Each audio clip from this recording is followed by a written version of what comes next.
प्रधानमंत्री नरेंद्र मोदी के 2 दिनों के इजरायल दौरे की शुरुआत हो गई है। अब से कुछ देर पहले ही उनका विमान इजरायल के तेल अवीव में उतरा। आपको बताएं कि इजरायल में भारत की अहमियत का अंदाजा इस बात से ही लगाया जा सकता है कि वहां के प्रधानमंत्री नेतन्याहू आज पीएम मोदी को रिसीव करने के लिए खुद एयरपोर्ट पर मौजूद थे। विमान से उतरते ही प्रधानमंत्री के सामने बेंजामिन नेतन्याहू और उनकी पत्नी खड़ी थी। दोनों नेताओं ने गर्मजोशी के साथ एक दूसरे से मुलाकात की। पीएम के स्वागत के लिए रेड कारपेट वेलकम हुआ। इजरायल के मिलिट्री बैंड ने राजकीय सम्मान के साथ दोनों देशों का राष्ट्रगान बजाया। इसके बाद नेतन्याहू अपने देश के सैनिकों की कतार के बीच से होते हुए आगे बढ़े और प्रधानमंत्री को अपनी सेना के बारे में बताते जा रहे थे।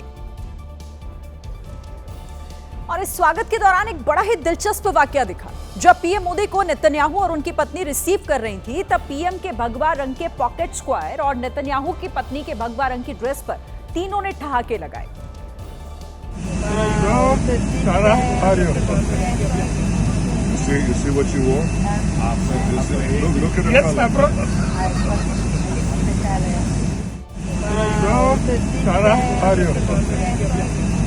You see what you wore?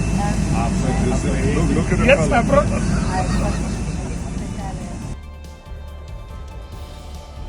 हंसी मजाक और निजी बातचीत के साथ कुछ सीरियस डील्स भी हुई हैं, जिनमें सबसे ज्यादा चर्चा है रक्षा क्षेत्र की। मीडिया रिपोर्ट्स में दावा यह किया जा रहा है कि भारत की नजरें इजरायल के एयर डिफेंस सिस्टम आयरन डोम पर है। उनके लेजर, ड्रोन और मिसाइल सिस्टम्स पर नजर रखते हुए भारत अपना एयर डिफेंस और मजबूत करना चाहता है। भारत अभी अपने सभी बड़े शहरों को सुरक्षित करने के लिए 2035 तक एक स्वदेशी एयर डिफेंस सिस्टम बनाने के टारगेट पर काम कर रहा है। इसका नाम सुदर्शन चक्र है। देखिए, चूंकि इजरायल के पास आयरन डोम जैसा डिफेंस सिस्टम पहले से मौजूद है, इसीलिए हमें उसके साथ से अपना टारगेट पूरा करने में मदद मिल सकती है। फोर्ब्स इंडिया की रिपोर्ट के मुताबिक इजरायल और भारत में 78,221 करोड़ की हथियारों की डील को मंजूरी मिली है। हथियारों के साथ भारत और इजरायल इंटेलिजेंस, साइबर सुरक्षा, कृषि और दूसरे क्षेत्रों पर भी कोई डील कर सकते हैं। देखिए, प्रधानमंत्री मोदी के दौरे की जितनी चर्चा भारत में है, उतना ही क्रेज इजरायल में भी दिख रहा है। वहां के अखबारों में प्रधानमंत्री के स्वागत के लिए इजरायल सरकार ने फ्रंट पेज पर इश्तिहार दिया। लोग नेतन्याहू और उनकी दोस्ती को सेलिब्रेट कर रहे हैं। दौरे से पहले इजरायल के अखबारों में प्रधानमंत्री को नमस्ते किया गया। इजरायल के घर घर तक उनके आने की खबर पहुंची।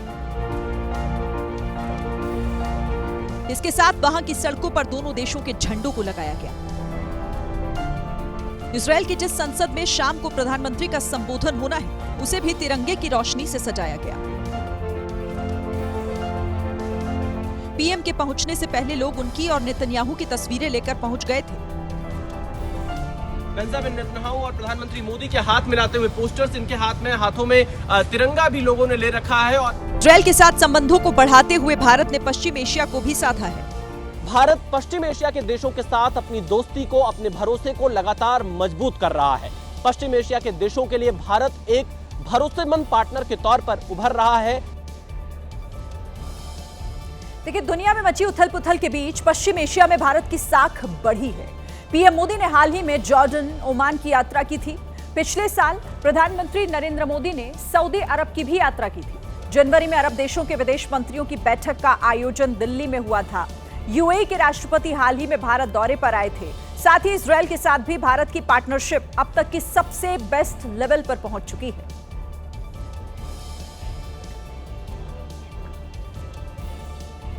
पुदुचेरी में ड्राइवर की गलती की वजह से एक बस में बैठे हुए लोगों की जिंदगी खतरे में आ गई। ड्राइवर ने सड़क पर रखे हुए बैरिकेड को आखिरी वक्त पर देखा और जब देखा तब तक काफी देर हो चुकी थी।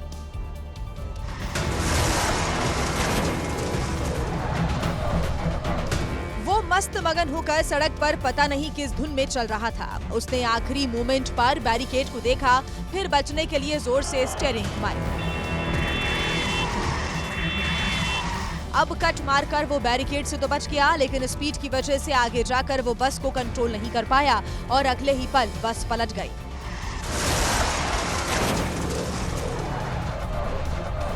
सड़क पर पलटते ही पहले ड्राइवर ने 2 बार बस को संभालने की कोशिश की, लेकिन अचानक कट मारने के बाद वो बस को संभाल नहीं पाया।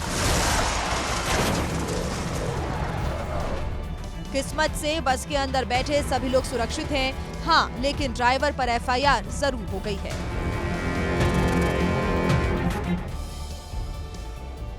उत्तराखंड के उधम सिंह नगर से एक हैरान और परेशान करने वाली खबर सामने आई है, जिसका वीडियो आपको दिखाते हैं। रमजान के पवित्र महीने में खाली मैदान में नमाज पढ़ रहे एक शख्स को बुरी तरह से पीटा गया। वीडियो में दिखा कि शाहिद नाम का शख्स खाली मैदान में नमाज पढ़ रहा था। तभी अरविंद शर्मा नाम का व्यक्ति वहां पहुंचा और बिना कुछ सोचे समझे उसे पीटने लगा। हमारी जमीन में नमाज कैसे पढ़ेगा? पेशे से राजमिस्त्री शाहिद पास के ही एक मकान में काम कर रहा था। मस्जिद वहां से दूर थी तो नमाज के लिए वो पास के खाली मैदान में चला गया। लेकिन स्थानीय मंदिर के प्रबंधक अरविंद शर्मा की दलील है कि शाहिद जहां नमाज पढ़ रहा था वो मंदिर परिसर के दायरे में है। मेरी ब्राह्मण की जमीन में तू नमाज कैसे पढ़ रहा है? नमाज पढ़ रहे शख्स की पिटाई पर सियासत भी गर्मा गई है। एक बुजुर्ग आदमी को मारा गया है जो अपनी रोजी रोटी के लिए वहाँ पे कार्य कर रहे थे और मस्जिद दूर होने के दूर थी, इसलिए वहाँ पर उन्होंने नमाज अदा कर दी। जैसे कि सबको पता है आजकल रमजान का महीना चल रहा है। रमजान के महीने में नमाजी की यूं पिटाई पर मुस्लिम समाज आक्रोशित है। इस मामले में पुलिस ने शिकायत दर्ज कर ली है और वायरल वीडियो के आधार पर कड़ी कार्रवाई का भरोसा दिया है। महाराष्ट्र से सड़क हादसे की तस्वीरें आई हैं, जहां के उल्हासनगर में एक बाइक सवार डंपर की चपेट में आ गया। इस डरावने वीडियो को जिसने भी देखा उसके रोंगटे खड़े हो गए।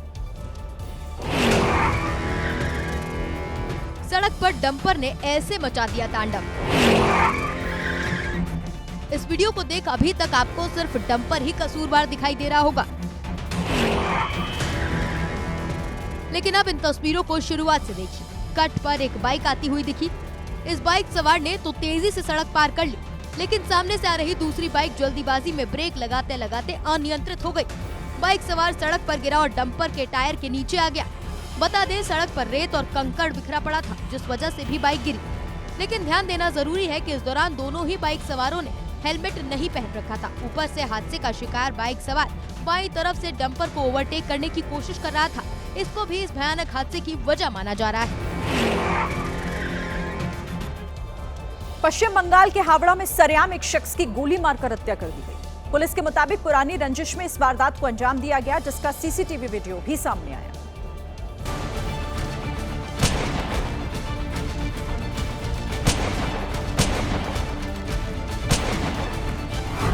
जिसमें दोनों आरोपी शफीक खान नाम के युवक पर दनादन फायरिंग करते दिखाई दिए।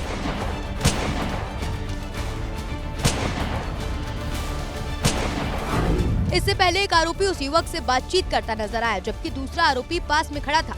चंद सेकंड बाद दूसरे आरोपी ने अपनी पिस्तौल निकाली और युवक के सिर में सटाकर गोली मार दी।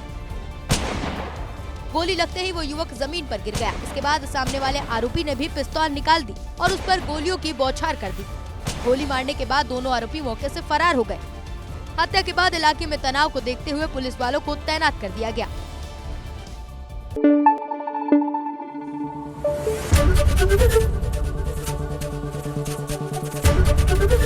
एबीपी न्यूज आपको रखे आगे।